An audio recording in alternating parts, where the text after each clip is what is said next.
All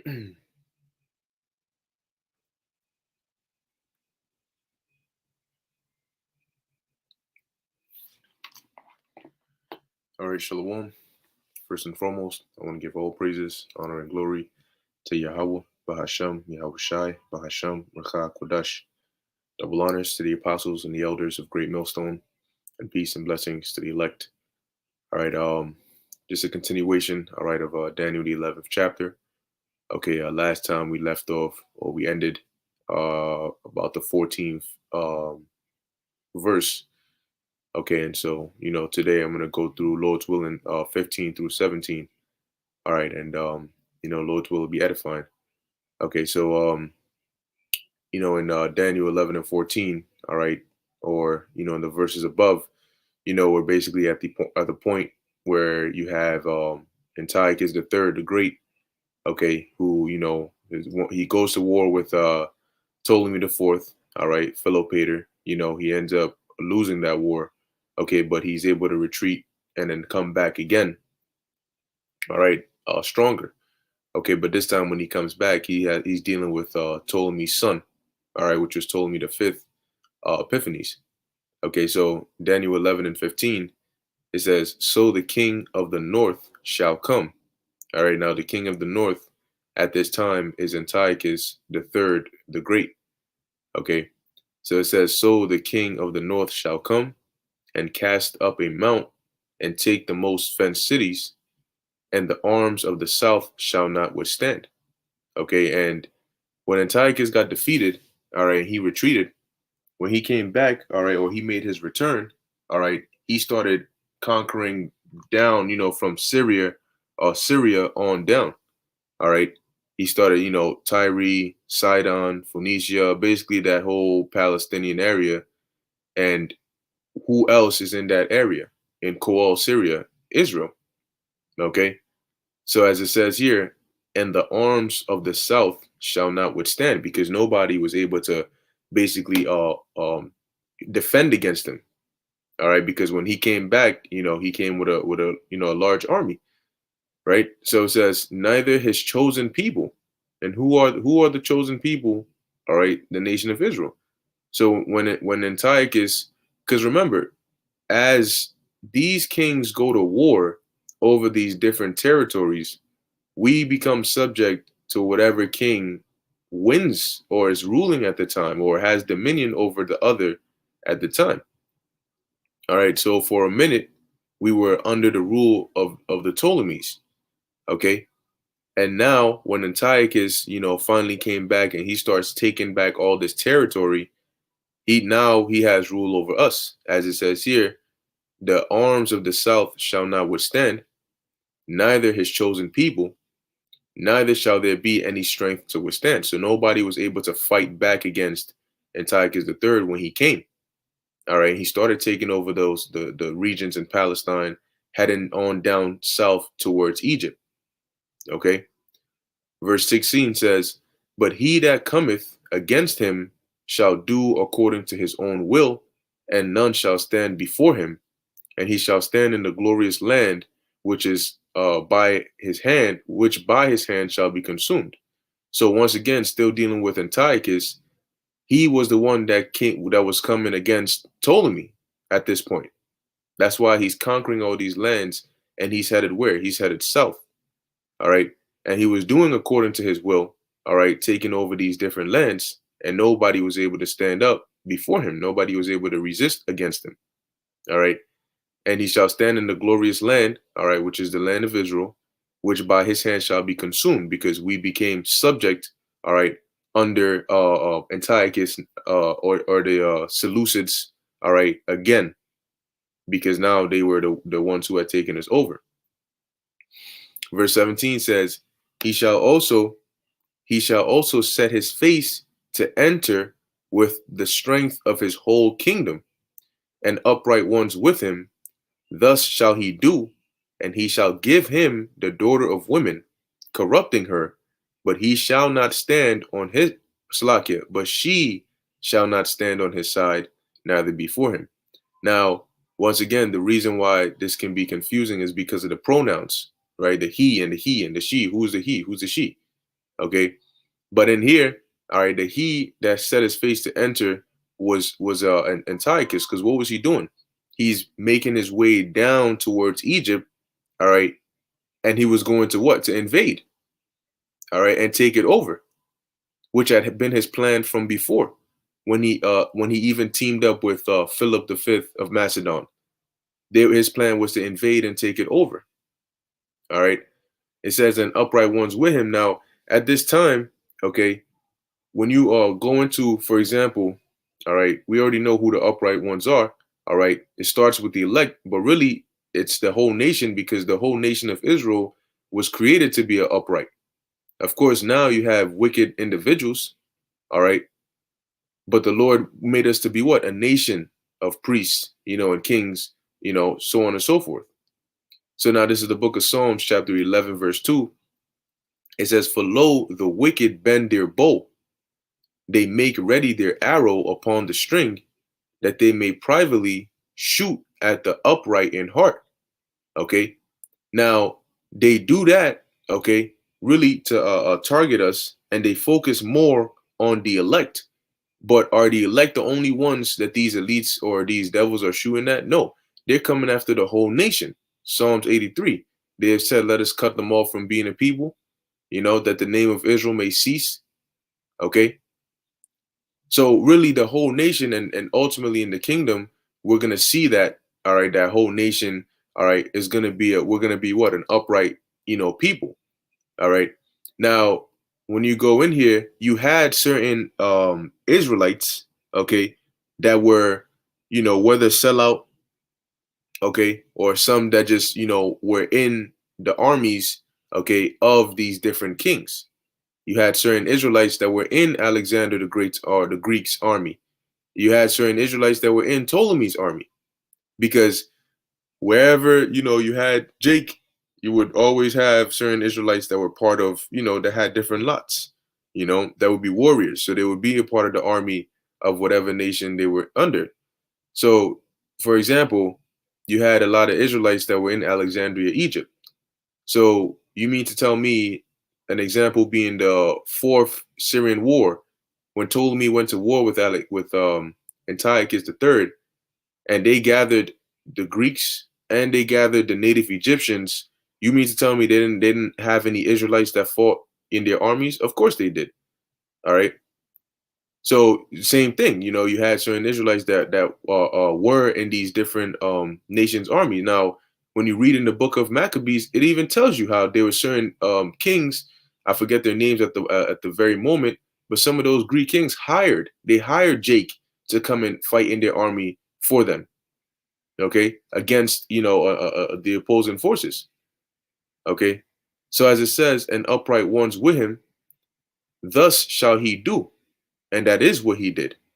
Okay, he came, all right, and he had this whole intention to what? To go and invade Egypt. All right, now it says, "and he shall give him the daughter of women." The he, all right, was talking about Antiochus the third. Okay, and he gave the him that he gave the daughter to was Ptolemy the fifth. All right, and the daughter of women, that daughter was Cleopatra. All right, the first Syra. Okay, so in essence, Antiochus the third gave Ptolemy the fifth his daughter Cleopatra.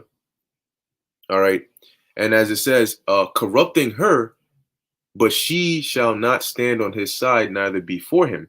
Because the reason he gave, which we're going to read the secular history on it, but the reason he gave Cleopatra to Ptolemy, all right, was a form of, a marriage alliance, but it was really to try and control him. All right, that's why he corrupted her, like to try and, because Ptolemy was young. All right, he was a young boy. Okay, so Antiochus could, in a sense, have Ptolemy as his puppet ruler through his daughter. Okay, but it didn't end up working that way.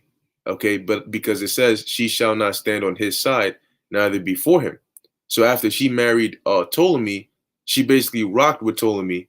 All right, instead of doing the bidding of her father, and basically, playing that role. that double agent type joint. Okay, so now let's read here. Um, in the secular history, we have here Antiochus and the Jews. Now, and of course, these different Seleucid kings and these different Ptolemaic kings, you had certain very, very evil ones. You had certain ones that just dealt cordially with us. All right, now dealing with Antiochus the third, when you read about the accounts and the encounter that he had with Israel, as it even says in the Josephus, he wasn't, as bad as Antiochus Epiphanes, all right, which was his son. Okay, Antiochus Epiphanes was just a straight up demon. Okay, but let's read here. It says on the section of Antiochus and the Jews, it says Antiochus the third resettled 2,000 Jewish families from Babylonia into the Hellenistic Anatolian regions of Lydia and Phrygia. He is not the king of the Hanukkah story, who was resisted by the Maccabees. Yeah, because that was, like it says, rather that was his son Antiochus the fourth, Epiphanes, the one that we all know and hate. Right? So it says, on the contrary, Josephus portrays him, all right, as friendly towards the Jews of Jerusalem and cognizant, all right, of their loyalty to him. And it tells you where you can find that. Antiquities of the Jews, chapter 3, sections 3 and 4. It says, in stark contrast to the attitude of his son. In fact, Antiochus III lowered taxes, granted subversions to the temple, and let the Jews live, as Josephus puts it, according to the law of their forefathers. All right. Now we're gonna go up because remember it says that what did Antiochus do? He gave Ptolemy his daughter, all right, the daughter of women, which was Cleopatra, corrupting her. Okay, so now let's look up Antiochus. All right, when you go to his family section here, all right, it says here that Antiochus and Laodice had 8 children, 3 sons and 5 daughters. Okay, now they had Antiochus, all right, one of their sons, and then you had Seleucus the fourth Philopator, all right, which was the successor after Antiochus the third. He's gonna come up later on in the chapter. It says you had Ardes, you had unnamed daughter, you had Laodice the fourth, all right, and then you had who? Cleopatra the first, Syra. And as it says here, married in 193 BC, Ptolemy the fifth Epiphanes of Egypt. And we're going to read that account of that. Okay. And then you had Antiochus, all right, which I believe Antiochus, all right, with the I is the female version of Antiochus. You have masculina and masculino, however you say it, and feminina, right? Feminine and masculine. And then you had Mithridates. See, we know him commonly as what? Antiochus Epiphanes, but his actual name was Mithridates. Okay. And he's also going to come up later on in the chapter, all right, as the true demon that he was. But notice it says he succeeded his brother Ptolemy the fourth Philopator, because they were brothers. All right. It just Seleucus, like I said, Ptolemy, Seleucus the fourth. Seleucus ruled before him. All right. So the main characters that we're dealing with here would be Antiochus the third, right? He's the father right now that we're dealing with. He has his 2 main sons that we focus on later on in the chapter, which is Seleucus the fourth, Philopator, all right, or Philopator. He's the king you read about in the book of Maccabees that sent Heliodorus to go to the temple and get all the money and so on and so forth. And the angels came down and beat Heliodorus' ass. That's him.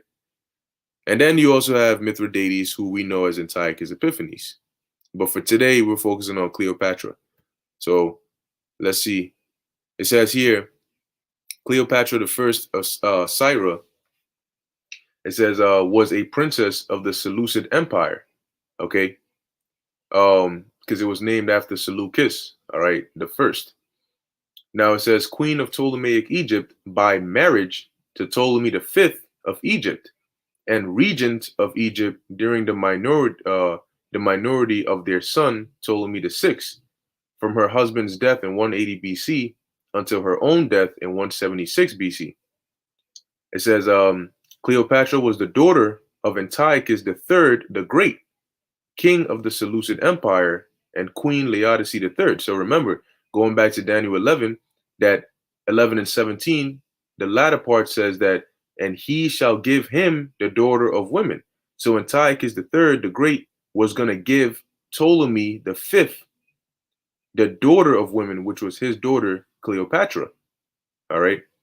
So it says here, in 197 BC, Antiochus III had captured a number of cities in Asia Minor, previously under the control of the Ptolemaic kingdom of Egypt. The Romans supported the Egyptians' interests when they negotiated with the Seleucid king in Lysimachia in 196 BC. In response, Antiochus III indicated his willingness to make peace with Ptolemy V. That's why, see, he came all the way there. All right, it says, he shall set his face to enter with the strength of his whole kingdom. So he came all the way there ready to take it over. All right, which when you read in the fifth Syrian war, it tells you, all right, I'm gonna read this quick portion and then we'll go back. It tells you here, it says, seeking to take advantage of this turmoil. What turmoil? The court intrigue that was happening upon Ptolemy V's ascension to power, because he was a young boy.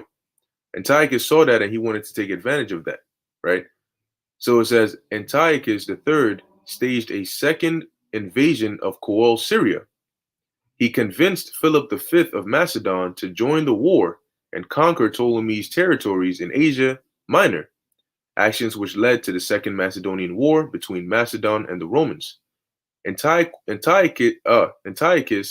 quickly swept through the region, all right, after a brief setback at Gaza, delivering a crushing blow to the Ptolemies at the Battle of Panium near the head of the River Jordan, which earned him the important port of Zidon, all right, or Sidon, which was one of those fenced cities that, as we read, all right, going up to Daniel 11:15, that he was going to take the most fenced cities.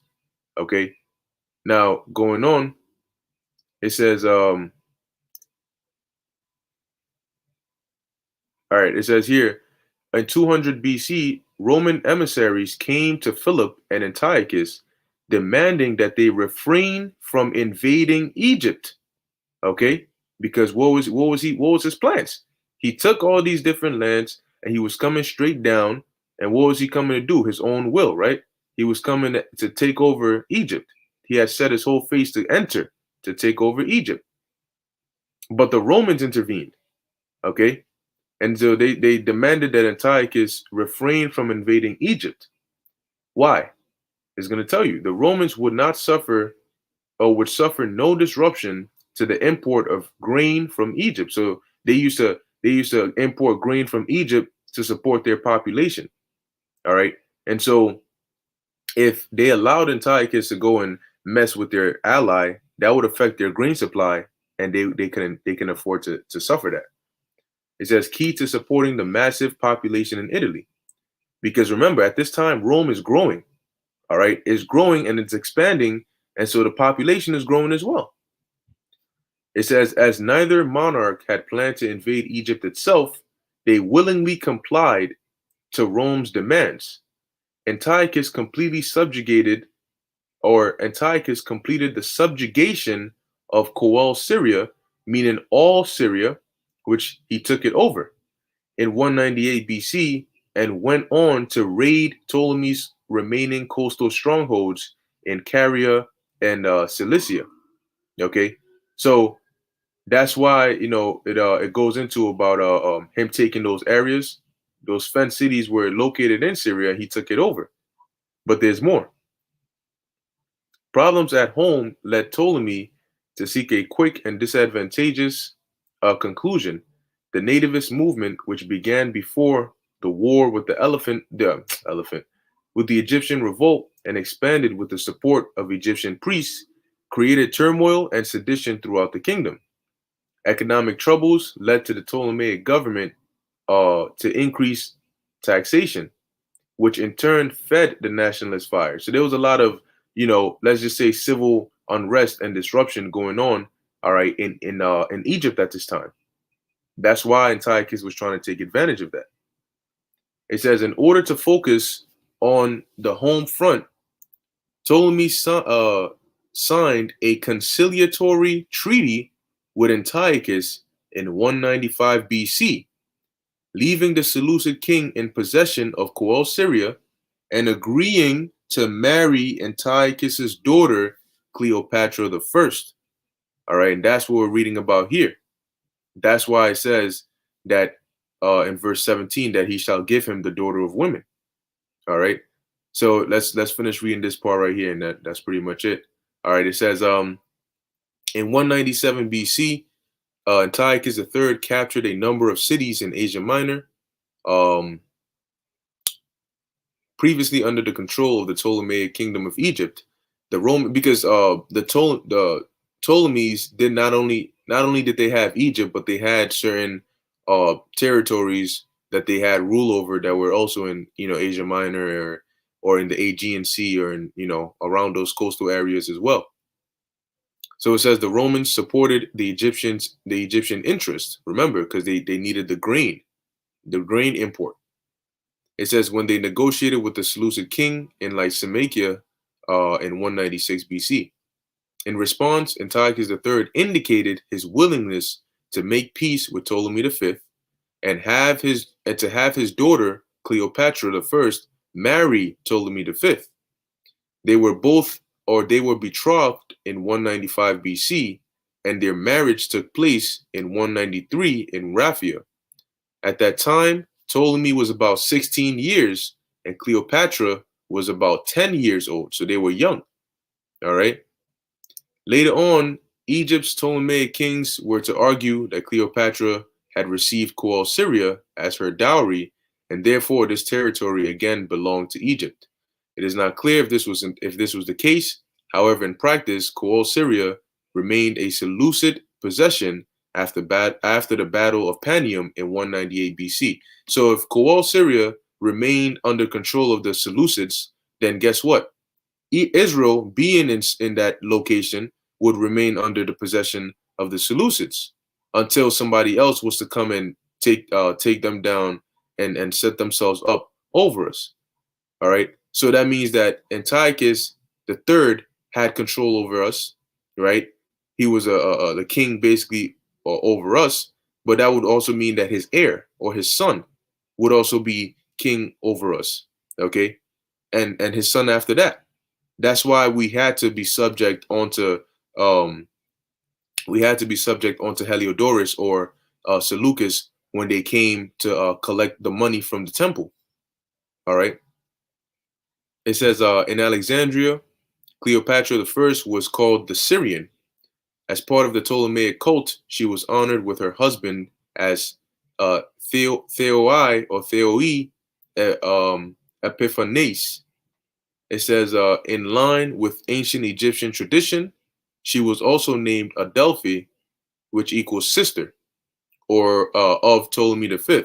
See, so that because them Egyptians would be doing that kind of stuff. All right, that incest BS. So even if she wasn't his direct sister, they would basically try to through their tradition they would either call her that or signify her as his sister, you know, which is some weird shit. But all right.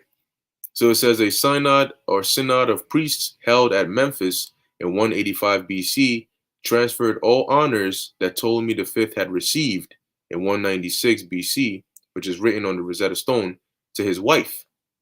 And it says, and in 187 BC, Cleopatra was appointed vizier because she marries Ptolemy, but eventually Ptolemy died, and their son was too young to rule, so she ended up ruling on his behalf. Okay, but that's pretty much it. All right, dealing with Daniel 11 and 15 through 17 is not really that much information, but it's just going really into Antiochus reconquering all the different territories, all right, in Syria, all right, all the way down to Egypt, and then eventually he basically, which also included us as well, but he eventually made that covenant or that treaty, all right, with Ptolemy through his daughter Cleopatra. All right, so I'm pretty much gonna end it here. All right, Lord's will, I'll come back next time. We can go through, you know, um, a couple other verses, because now we're getting into the part, all right, that deals with Antiochus Epiphanes. It deals with Seleucus and so on and so forth. Okay. The 16th chapter or the verse. Okay, yeah, let me go back. Salakia.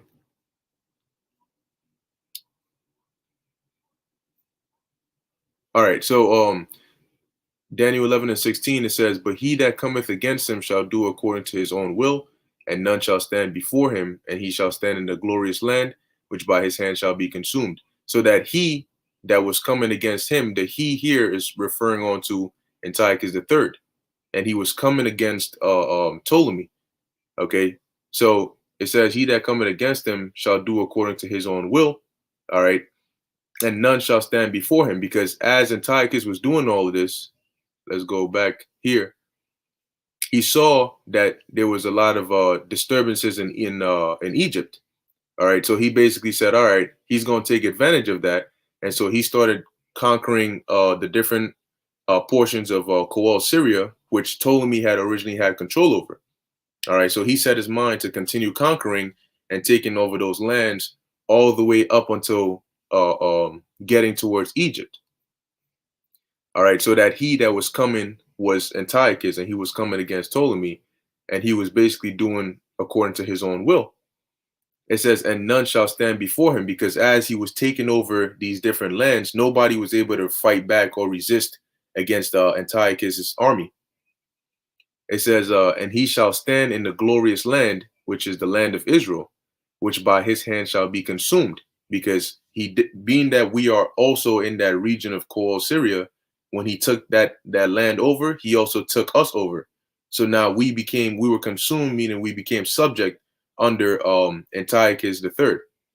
Because when we went into a couple of verses above, we were subject onto the Ptolemies, because after that fourth Syrian war, Ptolemy ended up winning, and he ended up subjecting us under him. And that's what goes into the book of Third Maccabees and what he did to us. So now, now Antiochus retakes that over, and now we're subject onto the Seleucids. And then, it goes on, so on and so forth. Ayan the bar. So so that was pretty much it on that. Like I said, I'm gonna end it here. Lord's will, whenever the spirit hits me next time, I'll come back and continue on in there. But it's really just secular history, just linking it up with it. The only thing that gets a little confusing is the pronouns, so that's why, you gotta read about what is it saying that this individual is doing. And that's how you'll be able to identify, okay, who is who, and so on and so forth. So with that, I hope you were edified. In closing, I want to give all praises, honor, and glory to Yahweh, Bahasham, Yahweh Shai, Bahasham, Rakha Kodash. Until next time, Shalom.